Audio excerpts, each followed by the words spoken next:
Assalamualaikum warahmatullahi wabarakatuh.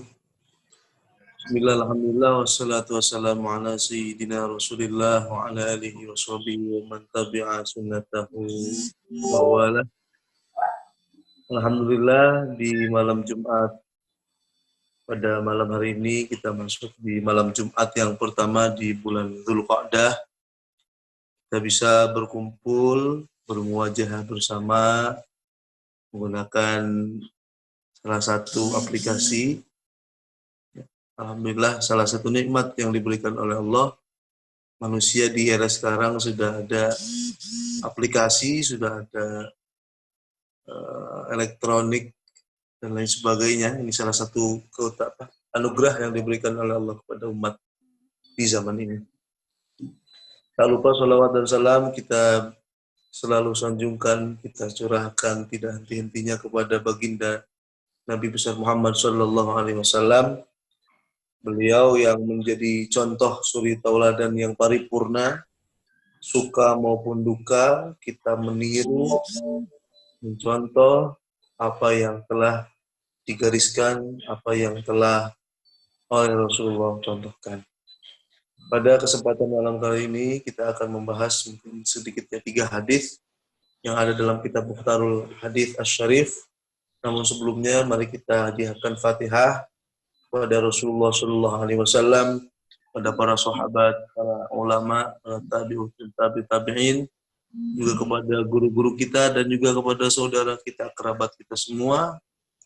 Semoga beliau semua diberikan oleh Allah tempat yang istimewa, tempat yang nyaman, bahagia, sejahtera, tanpa adanya siksa kubur, diberikan oleh Allah rahmat dan juga nikmat di dalam kubur. Ala hadhihi wa kullu niyatin shalihah wa ila hadratin Nabi Muhammad sallallahu alaihi wasallam. Al-Fatihah. A'udzu billahi minasyaitonir rajim. Bismillahirrahmanirrahim. Alhamdulillahi rabbil alamin arrahmanir rahim maliki yaumiddin. Iyyaka na'budu wa iyyaka nasta'in ihdinas siratal mustaqim. Shiratal ladzina an'amta 'alaihim ghairil maghdubi 'alaihim waladdallin. Salatullah salamullah ala Taha Rasulillah. Salatullah salamullah ala Yasin Habibillah. Salatullah salamullah ala Taha Rasulillah. Salatullah salamullah ala Yasin Habibillah. Tawassalna bismillah wa bil hadi Rasulillah wa kulli mujahidin lillah bi ahlil badri ya Allah. Salatullah salamullah ala Taha Rasulillah. Salatullah salamullah ala Yasin Habibillah. Allahumma salli wa sallim wa barik alaihi wa ala alihi.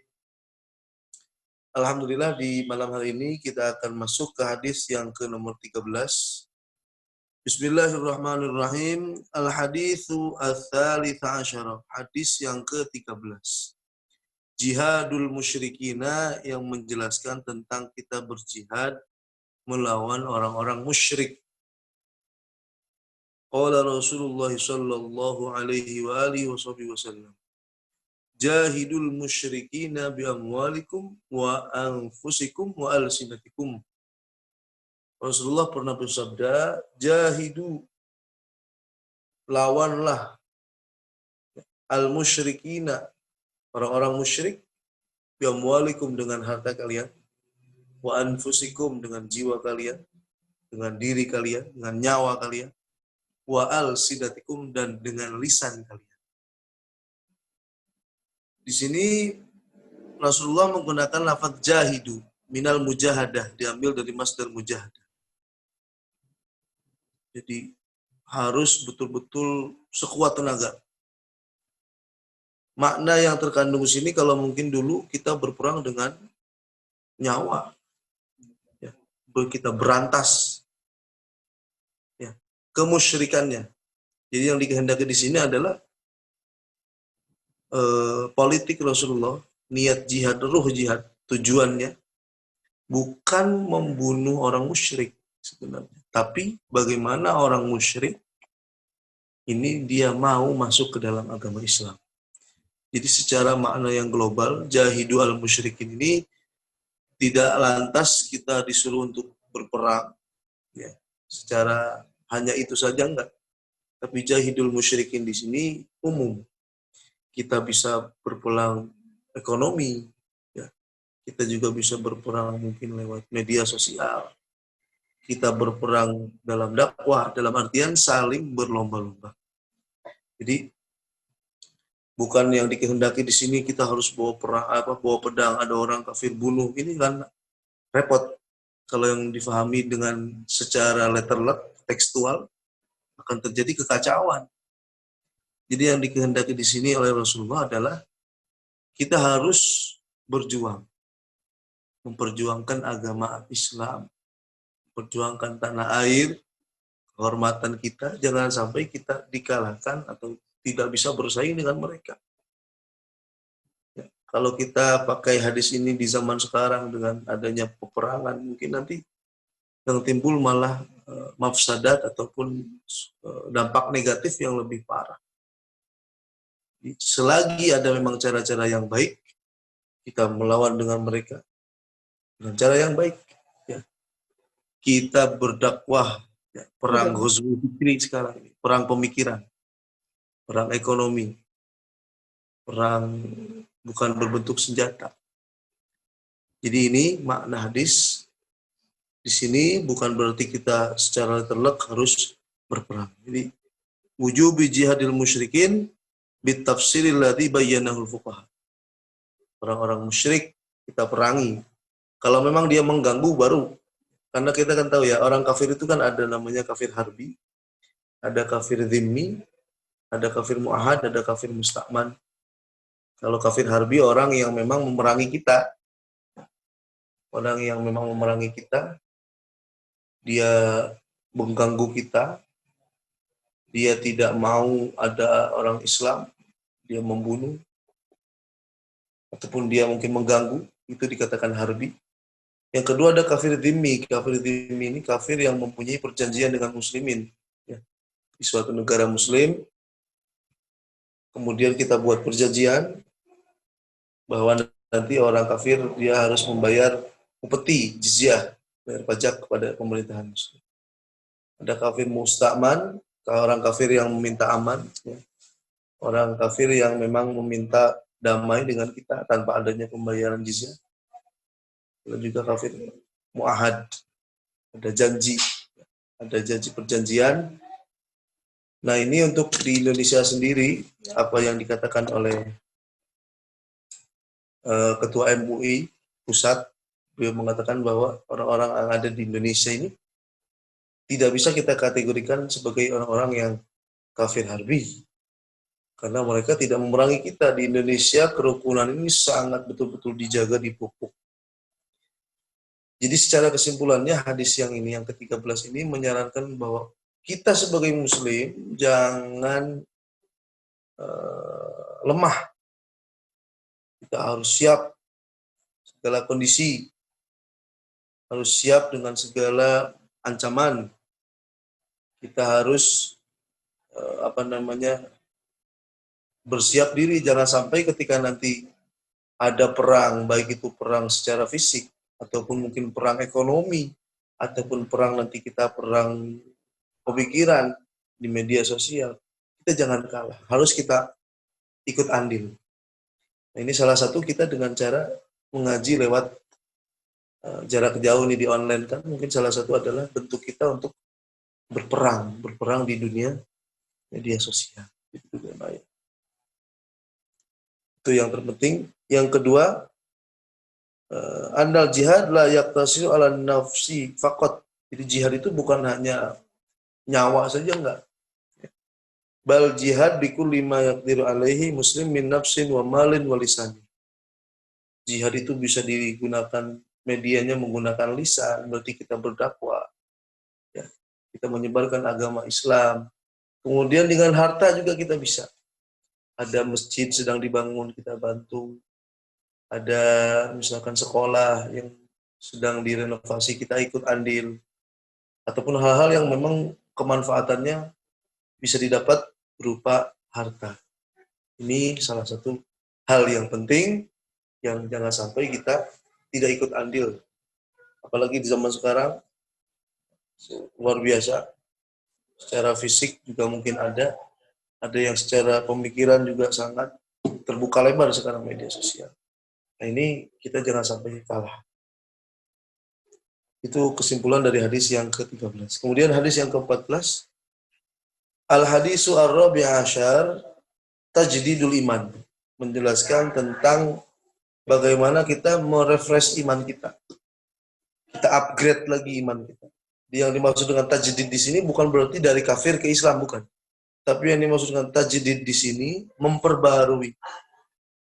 Kalau misalkan HP itu di restart ulang, bagaimana dibersihkan dari virus-virus yang ada, kemudian menambah kekuatan RAM-nya ataupun apanya.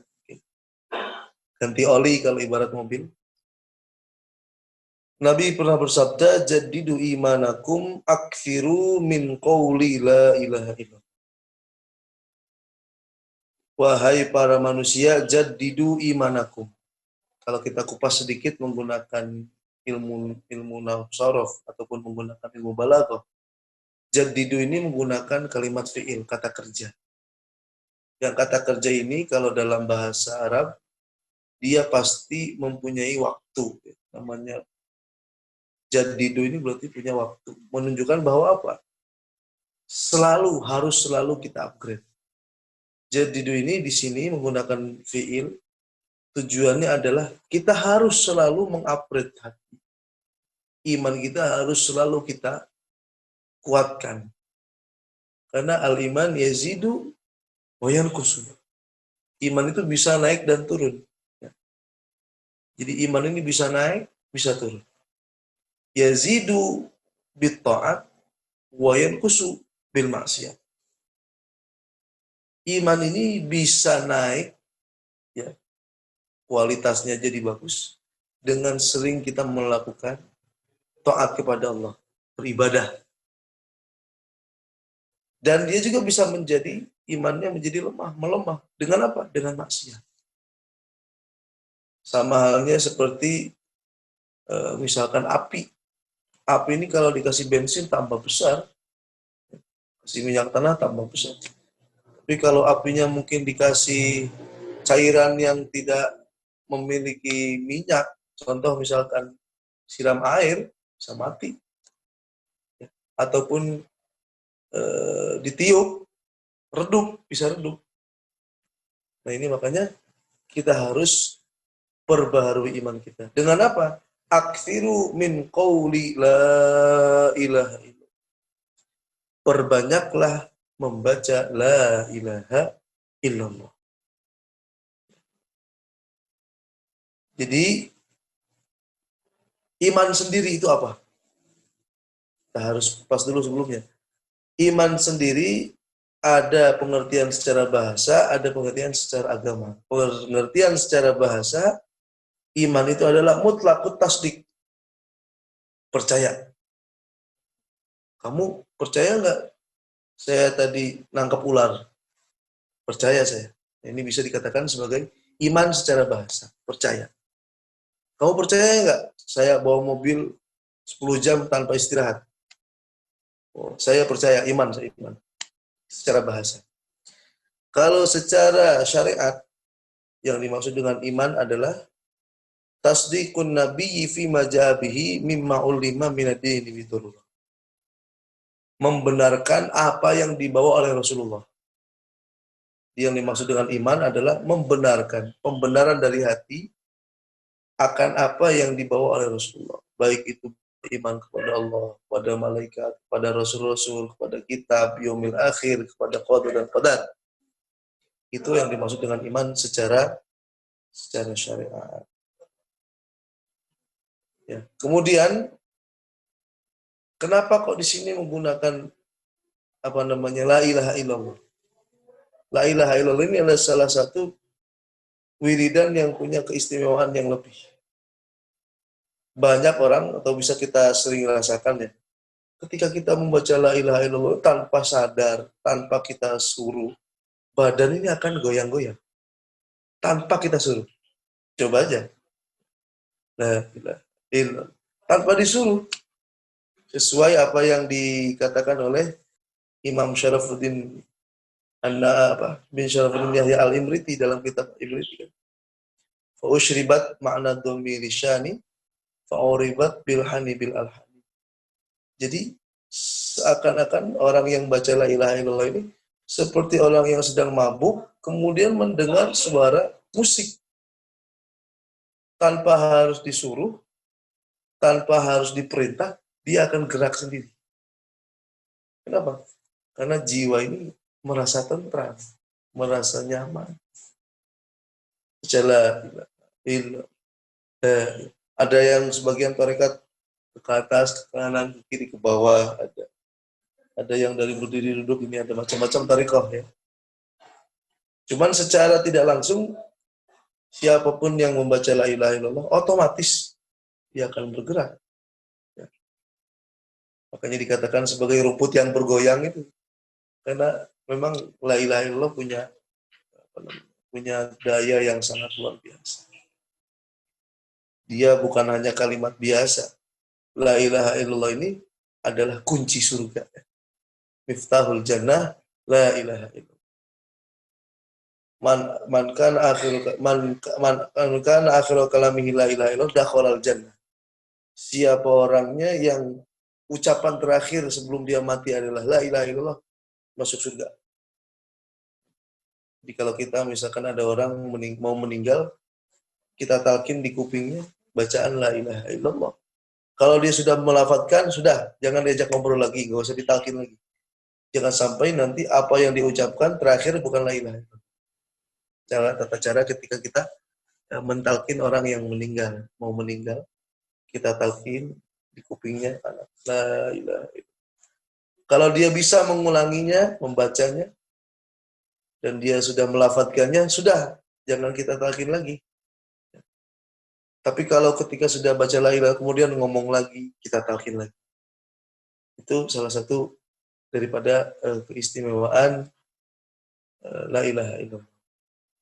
Ini sangat luar biasa, la ilaha illallah ini bukan wiridan yang sembarangan.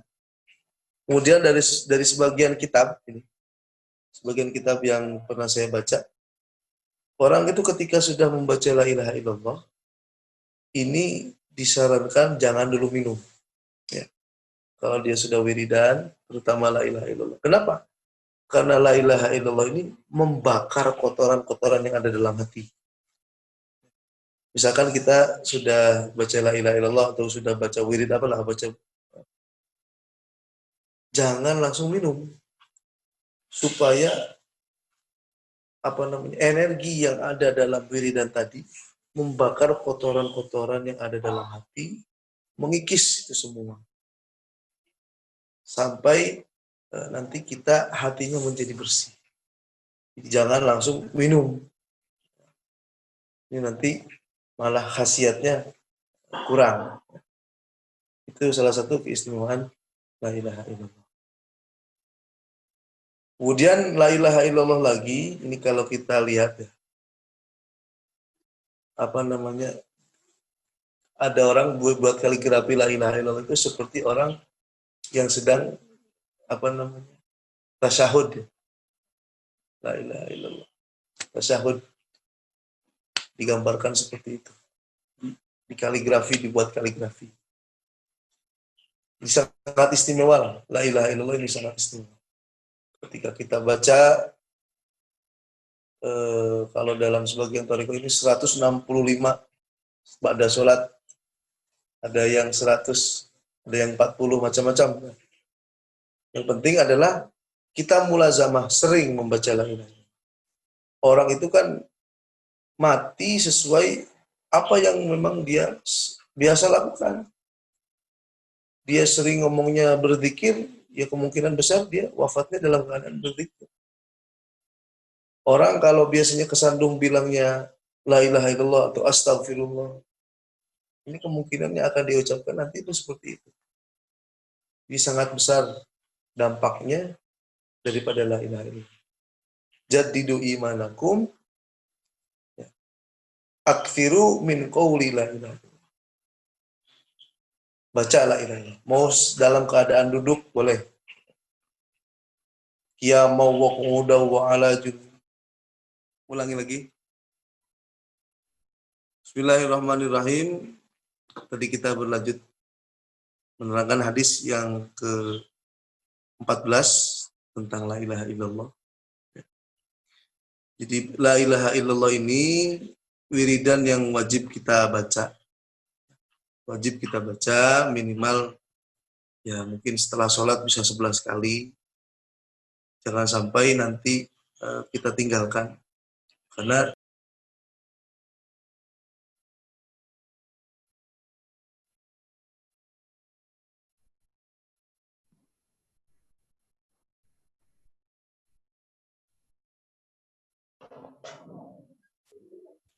Mikrofonnya termute, Ustaz Arif. mikrofonnya, halo?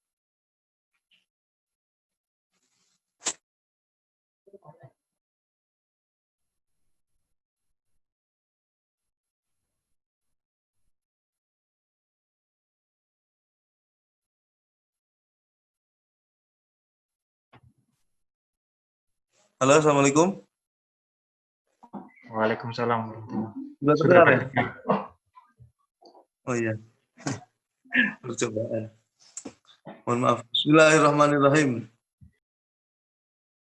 Jadi secara kesimpulannya, ini la ilaha illallah ini sangat luar biasa. Sampai-sampai Rasulullah berpesan pada para sahabatnya untuk upgrade keimanannya, merefresh dengan la ilaha illallah. Tadi karena memang la ilaha illallah punya daya untuk membersihkan kotoran yang ada dalam hati. Sampai-sampai ada yang la ilaha illallah itu kan ditujukan ke hati. Ini tujuannya salah satunya adalah untuk mengikis habis kotoran-kotoran yang ada dalam hati. Itu juga keistimewaannya tadi, dia tanpa ada komando dia akan bisa bergoyang-goyang, tanpa harus disuruh dia harus bisa bergoyang.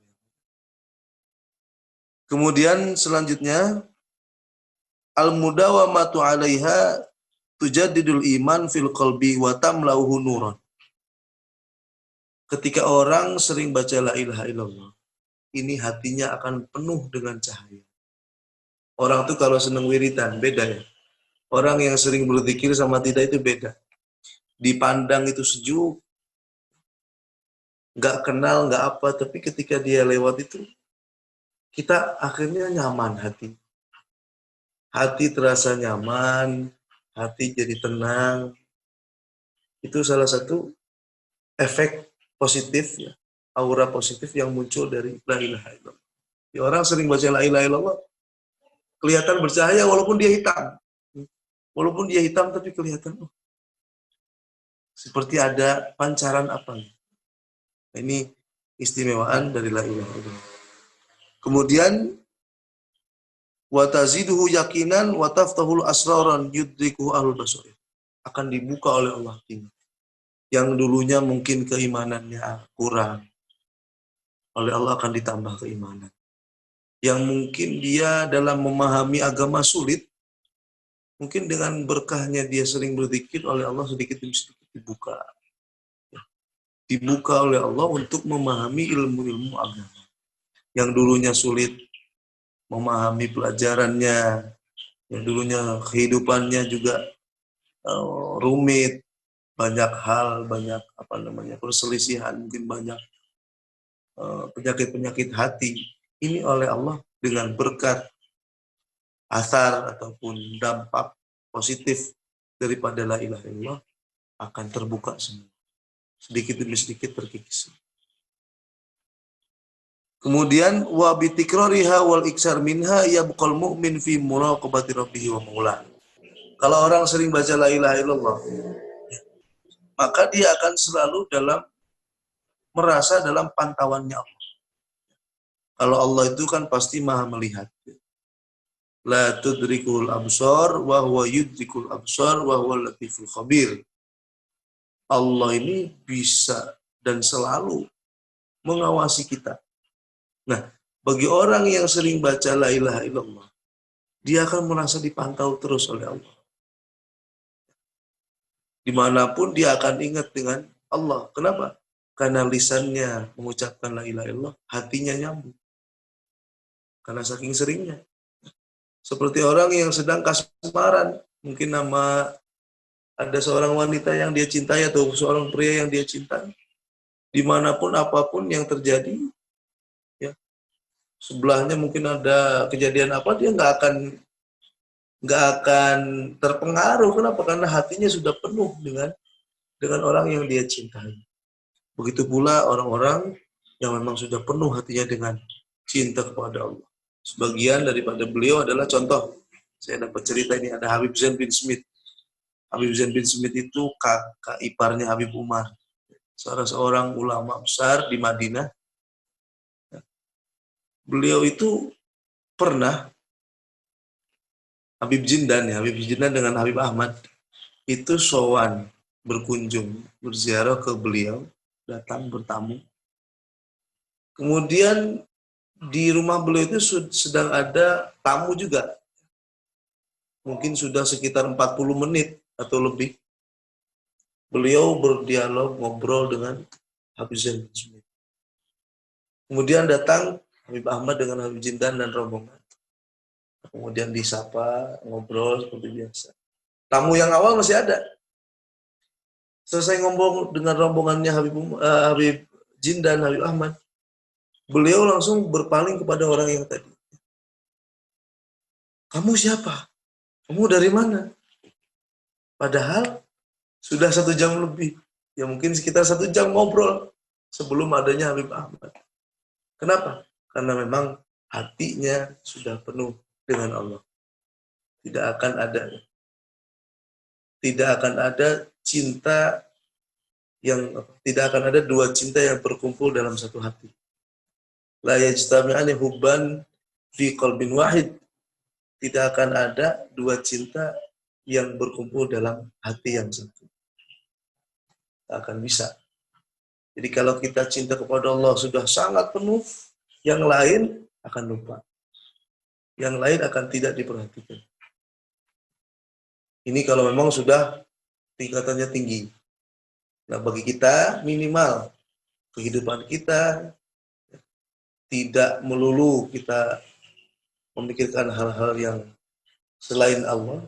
Kita juga selingi dengan mungkin setelah sholat lah, minimal kita berzikir kepada Allah. Jangan sampai kita lupa secara total kepada Allah. Ada waktu-waktu yang memang kita khususkan, kita dawamkan, kita istiqomahkan untuk mengingat Allah. Zikir walaupun sedikit, walaupun 10.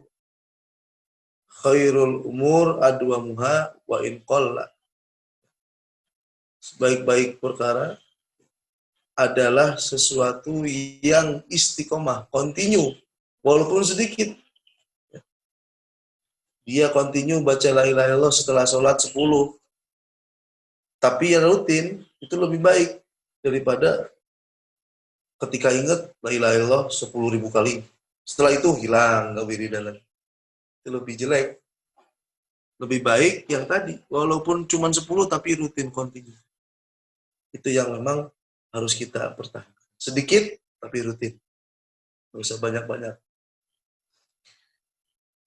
Itu yang berhubungan dengan la ilaha illallah. Ya. Jadi kesimpulannya, orang harus memperbaharui terus keimanannya.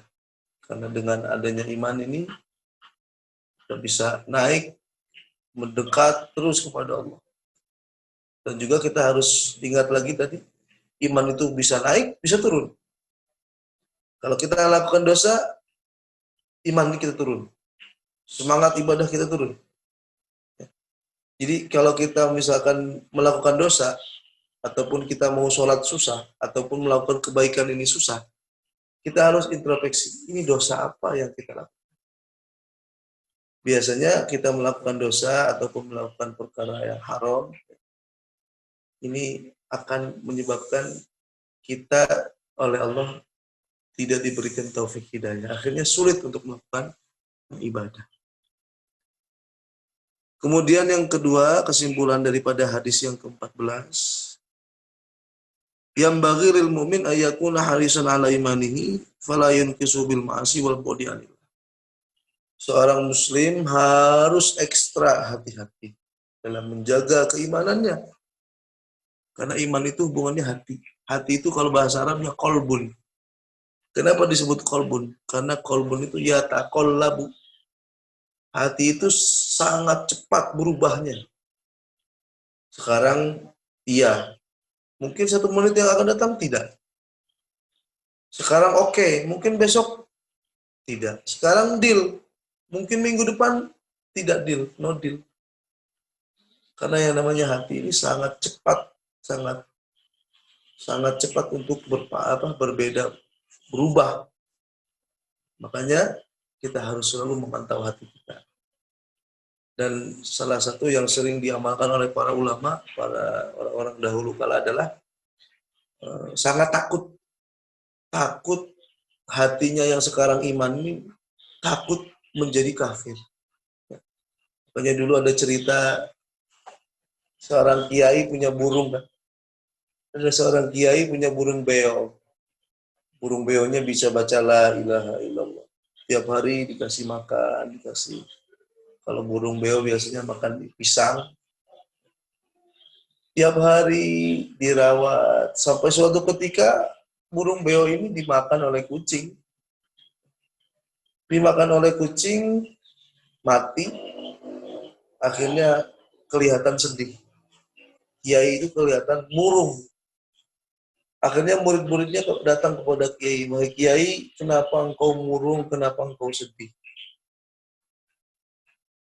Ini burung saya mati. Akhirnya murid-muridnya pulang. Beli burung, kemudian dilatih.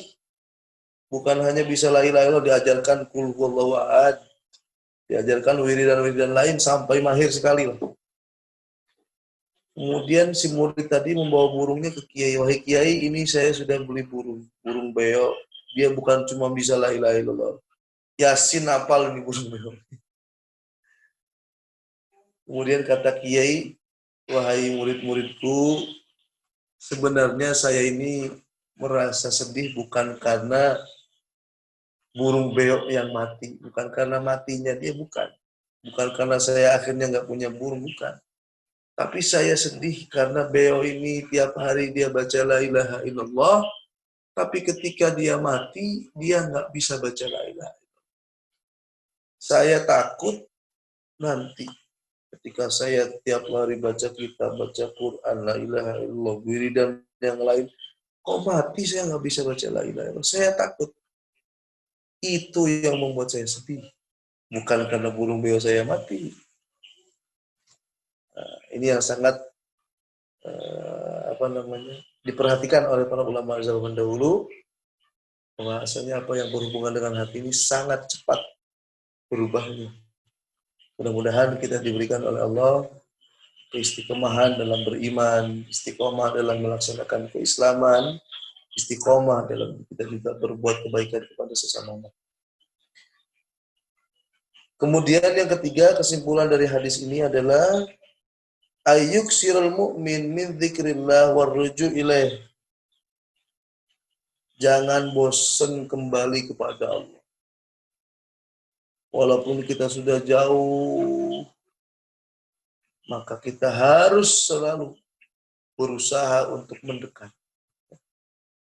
Kata Allah dalam hadisnya, idza taqarraba 'abdun ilayya shibran taqarrabtu ilayhi dhira'an. Kalau seorang hamba mendekat kepadaku 1 jengkal, aku mendekat kepada dia 1 hasta. Kalau dia berjalan kepadaku, aku berlari kepadanya. Jadi Allah ini sangat maha pengampun. Allah sangat memperhatikan dengan orang-orang yang memang ingin bertaubat. Karena semua manusia pasti dia punya salah. Setiap manusia pasti punya dosa. Manusia itu pasti punya positif, pasti punya negatif. Tinggal nanti kita bagaimana menghapus di sisi-sisi positif kita dengan hal-hal yang kita menghapus negatif kita dengan hal-hal yang positif.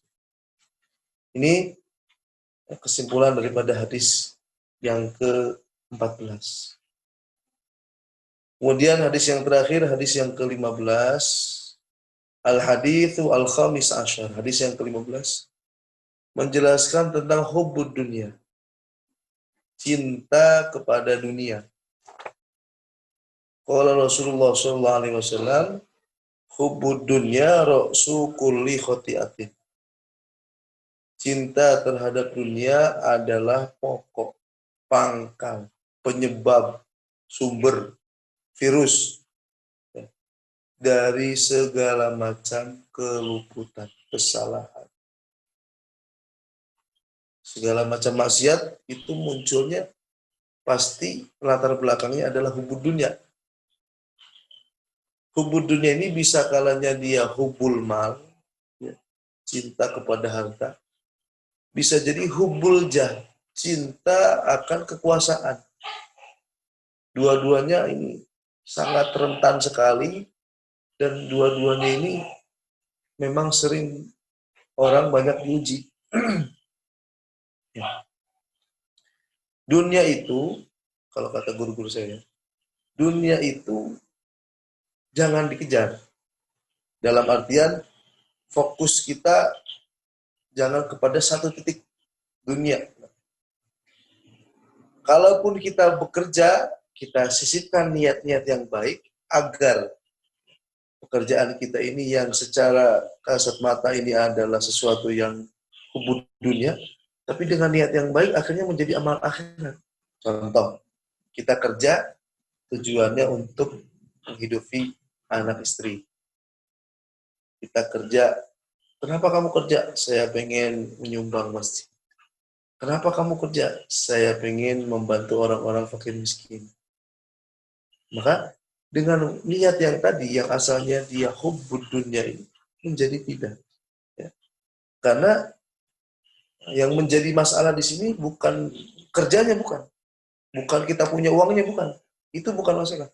Yang menjadi masalah adalah keterkaitannya hati dengan dunia. Keterkaitannya hati dengan harta. Keterkaitannya hati dengan jabatan. Ambisius. Pokoknya saya harus dapat harta yang banyak. Saya harus jadi misalkan wali kota, gubernur. Tapi tujuannya adalah untuk kebanggaan diri, untuk dipuji orang, untuk ngece orang lain.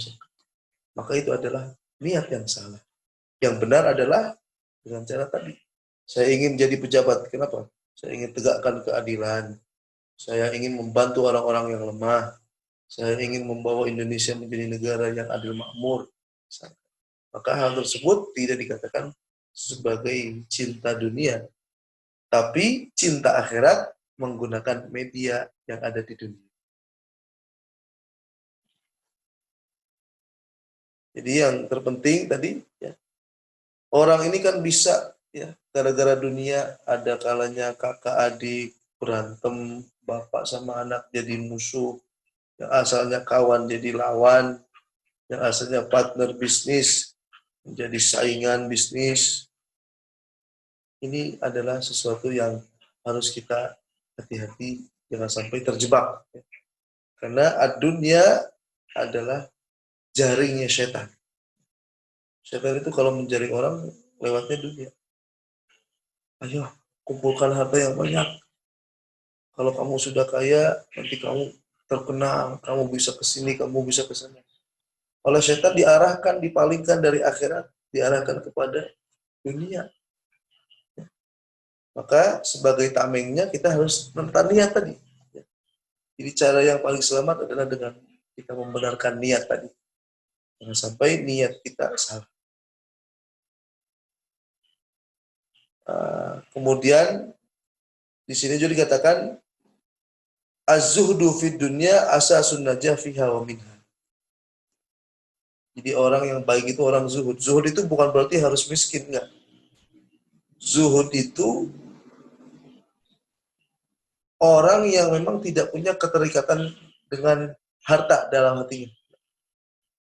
Di dunia itu kalau dibalikan dunia ya tangan. Jadi dunia itu harus ada di tangan, jangan ada dalam hati. Kalau dunia ada di tangan, kita akan bisa sedekah, kita gunakan untuk bayar zakat, bayar haji, misalkan. Infak, kita wakaf. Itu adalah ketika kita jadikan dunia di tangan. Jangan sampai dunia ada di dalam hati.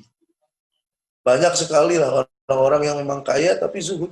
Contohnya seperti sahabat Abdurrahman bin Auf. Ketika akan perang, beliau mengeluarkan semua hartanya. Menunjukkan bahwa tidak ada keterkaitan harta dalam hatinya. Tapi karena memang beliau oleh Allah ditakdirkan menjadi orang yang mudah untuk mencari uang, akhirnya ya cepat kaya lagi. Keinginannya ini ingin sedekah terus-menerus, pengen miskin. Di sahabat Abdurrahman bin Auf itu salah satu sahabat yang lucu. Beliau itu pengen jadi orang miskin. Kenapa kamu pengen jadi orang miskin? Kalau saya jadi orang kaya, hisabnya berat. Hisab di akhirat saya berat. Perumpamaannya gini, kalau ada orang mau terbang ke Indonesia, di boarding pass-nya kan nanti dicek. Kalau bawa koper satu, ya nunggunya nggak lama. Tapi kalau bawa koper banyak, 100 misalkan, akhirnya dia lama. Begitu juga nanti dia mau hisab, kata sahabat Abdurrahman bin Auf. Akhirnya saya ingin sedekahkan ini harta saya semua. Tapi karena memang oleh Allah ditakdirkan menjadi orang yang mudah untuk mencari uang, akhirnya sesuai janji Rasulullah. Mana kosomalun min sodakotin, akhirnya nggak berkurang, tambah lagi, tambah banyak. Bal yazdad. Jadi yang terpenting dari hadis yang ke-14, ke-15 ini adalah kita jangan sampai ada keterikatan yang sangat kuat dengan dunia.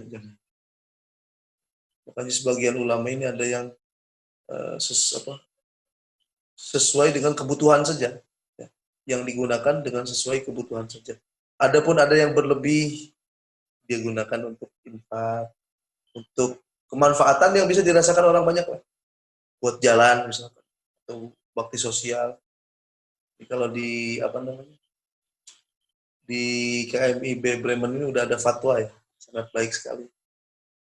Jadi kita juga selain kita untuk diri pribadi dan keluarga, kita juga sosial dengan orang-orang yang ada di sana, kita bantu. Itu sangat luar biasa, baik, akan berkah. Orang yang sering sedekah itu berkah. Sedekah ini akan menjadikan penerang di alam kubur. Orang yang sering sedekah, kuburnya nggak akan gelap. Maka saya anjurkan kepada semuanya, kita sukseskan gerakan fatwa ini. Mudah-mudahan semua rezekinya tambah berkah, tambah luas. Itu mungkin hadis yang ke-15. Jadi secara kesimpulan, hadis yang pertama tadi, yang ke-13, menerangkan kita bahwa kita sebagai orang muslim, jangan sampai tidak ada ghirah, tidak ada semangat kita majukan. Kalau sekarang mungkin banyak orang-orang yang terkenal dari selain Islam, kita harus majukan Islam. Menjadi tokoh di bidang politik, bidang keilmuan, bidang apapun. Kita punya keahlian di mana, kita isi di situ. Mungkin saya ahlinya di bidang arsitek, maka kita harus punya ghirah, semangat yang kuat. Jadi arsitek muslim, jangan kita mau kalah dengan mereka-mereka yang non muslim. Semangat berjuang. Kemudian yang kedua, menjelaskan tadi tentang memperbaharui iman. Dengan membaca la ilaha illallah, sering-sering kita membaca la ilaha illallah, Allah akan memberikan tambahan vitamin bagi iman kita yang asalnya kurang, lemah. Dengan adanya vitamin akhirnya tambah kuat.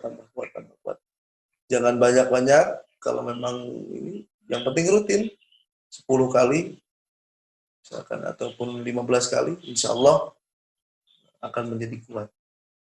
Kemudian yang terakhir tadi, tentang masalah hubud dunia, kita memang oleh Rasulullah ini dididik menjadi umat yang orientasinya, pemikirannya, tujuannya adalah akhirat. Apapun yang kita lakukan, kita kerja dimanapun, kita belajar ilmu apapun, maka orientasi yang ada dalam hati dan pikiran kita adalah akhirat.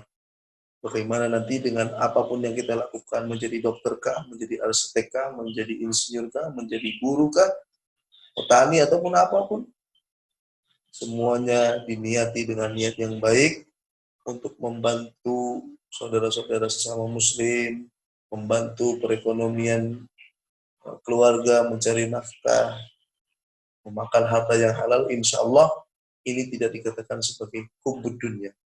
Yang penting dalam hati tidak ada keterikatan yang kuat, dan juga kita bisa melatih hal tersebut dengan memperbanyak sedekah. Itu mungkin Pak Moderator, saya kembalikan waktu kepada. Ya, baik. Terima kasih atas penyampaiannya dari Ustadz Arif. Berikutnya kita buka sesi tanya jawab seperti biasanya. Silakan bagi Bapak Ibu sekalian yang punya